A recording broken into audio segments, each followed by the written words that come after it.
UP में 2022 में चुनाव है। असदुद्दीन ओवैसी इस बार यूपी में वोट कटवा की हैसियत से नहीं बल्कि कुछ प्रत्याशियों को यूपी विधान भवन भेजने की पूरी कोशिश में है।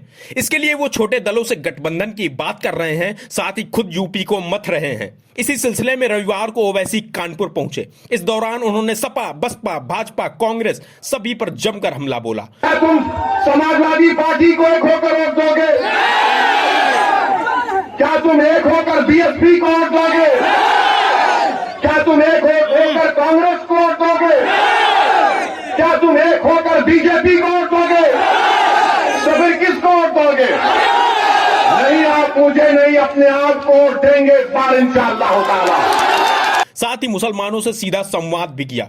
ओवैसी ने कहा कि आपकी मौजूदगी पैगाम देती है कि मुसलमान इस बार नई तारीख बनाएगा। उन्होंने कहा कि भारत की हकीकत है कि जिसकी ताकत होती है उसी की आवाज सुनी जाती है। जिसके पास आवाज नहीं है, विधायक, सांसद नहीं है, उसको यतीम मानकर छोड़ दिया जाता है। ओवैसी ने कहा कि अभी सपा वाले आएंगे, कहेंगे ओवैसी कानपुर आया है, आपके वोट को काटेगा। लेकिन ये बताइए, यूपी में लोकसभा में सपा बसपा मिले तो 75% वोट दे डाला। फायदा क्या हुआ? 75% वोट देने के बाद राहुल गांधी हार गए, अखिलेश यादव हार गए। 71% हिंदुओं ने लोकसभा में मोदी को वोट दिया। राहुल को हिंदुओं ने वोट नहीं दिया, इसलिए वो अमेठी हार गए। राहुल गांधी के घर में भैंस दूध न दे, मुर्गा बांग न दे तो ओवैसी को दोषी मानते हैं।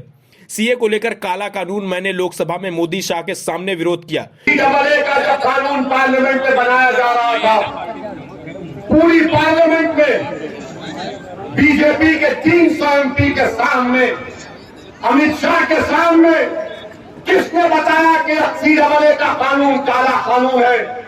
और अमित शाह के सामने हमने कहा है कि अम्बेडकर के बना हुए संविधान के खिलाफ है, ये काला कानून है, मैं इसको नहीं मानता, उस कानून को फाड़ दिया मैं। लेकिन हमको वोट कटवा कहते हैं। उन्होंने कहा कि काले कानूनों की खिलाफत एमआईएम ने की, सपा बसपा कांग्रेस ने उनका साथ दिया। कहा गया यूपी को ये साथ पसंद है, लोग बह गए, कुछ नहीं जीत पाए। मोदी, योगी, राहुल सब हम सबको हराने के लिए आए हैं, सबका जलसा हुआ।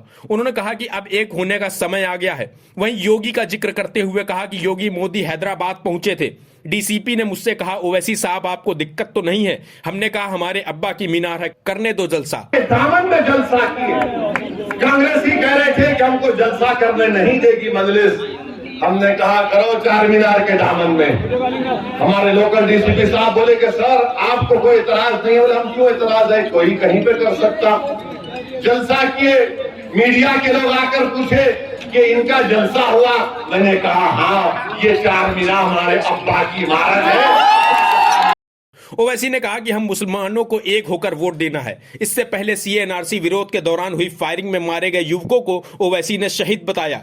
बता दें कि ओवैसी की सभा में 100 लोगों को इजाजत मिली थी, लेकिन कई हजारों की भीड़ जुटी। Bureau report, AB news.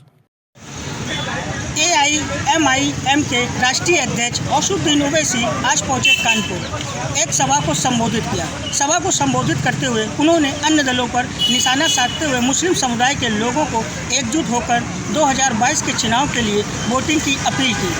Kanpur से सचिन मिश्रा, एबी न्यूज आपका।